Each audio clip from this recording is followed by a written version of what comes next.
Take our lead, let's help you make your mark. Our goal is your satisfaction. Let us show you the way. However, today's supermarket eggnogs, which are regulated by the FDA, contain very little egg, and certainly do not contain alcohol.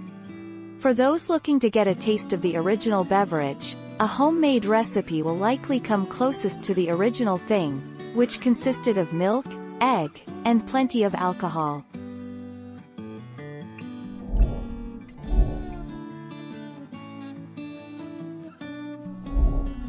Take our lead. Advocaat is a Dutch version of eggnog, which so soon after the English eggnog experience causes some reflex gagging. Later research reveals the grotesque fact that the Dutch also have a thick version of Advocaat which they eat with a spoon. Thank you for watching. Please subscribe and hit the bell notification.